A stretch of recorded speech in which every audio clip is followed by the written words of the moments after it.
Have you ever avoided lifting heavy weights because you heard it wrecks your nervous system?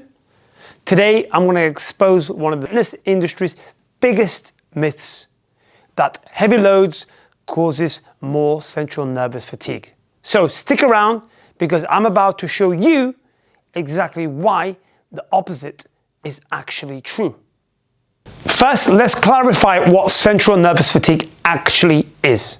So, it's that drained feeling, the mental and physical exhaustion you feel after that workout. You just feel out. But guess what? Almost everything you've heard about heavy weight causing more central nervous fatigue is totally wrong. Today, I'm going to introduce you to a science-backed evidence and fascinating concept called, this is a bit of a word, psychobiological fatigue model.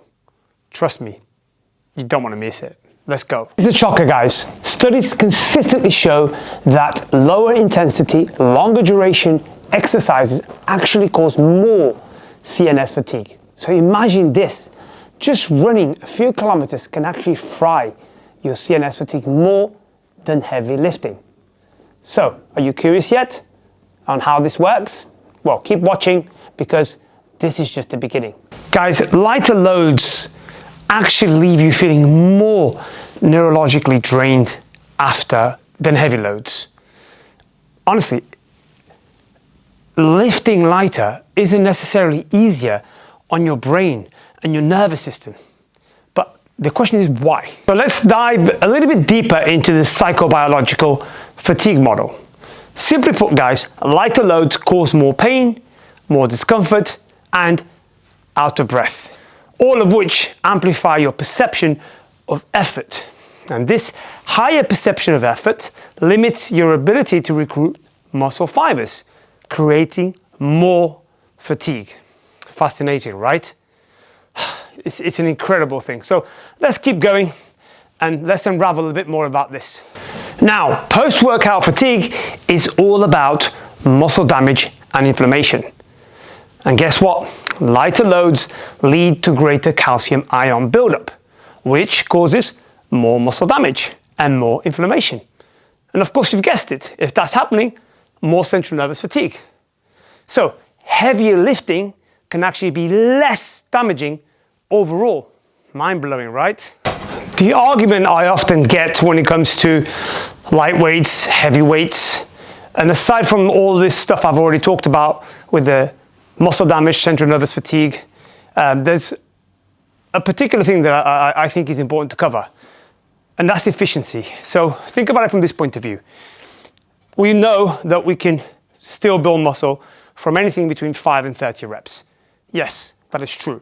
So knowing that, how can we argue with some people when they're saying, hey, light weights and more reps works well for me? And that's fine, amazing. But I'm going to give you this analogy. You've got to make a journey. You're going from, let's say, Manchester to London. And journey number one is you've got the M1, the motorway M1. And you're going to go from this point to this point. It's a straight road and it's going to take you 2.5 hours. Or I can say to you, I want you to make a few turns. So I want you to come down Manchester, I want you to go and turn into Leicester, then go up to Peterborough, then come back again, go back into the M1, then go down to Milton Keynes, go into Milton Keynes, come back into the M1, and then go down to Watford, come out of Watford, come back into the M1, and then get to London. That's taking you maybe 4 or 5 hours to get to the same destination. Heavy loads and lower reps and light loads and high reps is exactly the same thing. Your goal is to get to that destination. The destination for muscle building is to make sure that we activate the high threshold motor units and we activate the force velocity relationship to create mechanical tension that we want. And so why not get there quicker? Why do we need to go all around the bushes to get to the same destination? So if I'm doing light weights, and let's say I do 15 reps, and then the last 5 reps to 20 are the ones that really matter, why not do 3 or 4 reps with heavier weight, and then the last 4 or 5 reps to 8 to 9 is the same reps as the ones from 20 to 25. I've just done 20 reps, to get to 25 reps. The last 5 reps is the ones that matter. I've just done 3 reps to get to 8 reps, and the last 5 reps is the one that matter. So now, putting aside all the other stuff with central nervous fatigue, with muscle damage, with inflammation, just in terms of efficiency, it just makes much more sense for us to do heavier loads and less reps, because it's just more efficient overall. So let's have a quick recap.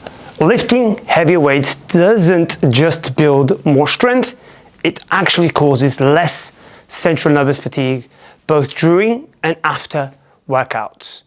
So the next time someone tells you heavy lifting wrecks your nervous system, share this video with them, honestly. Blow their mind.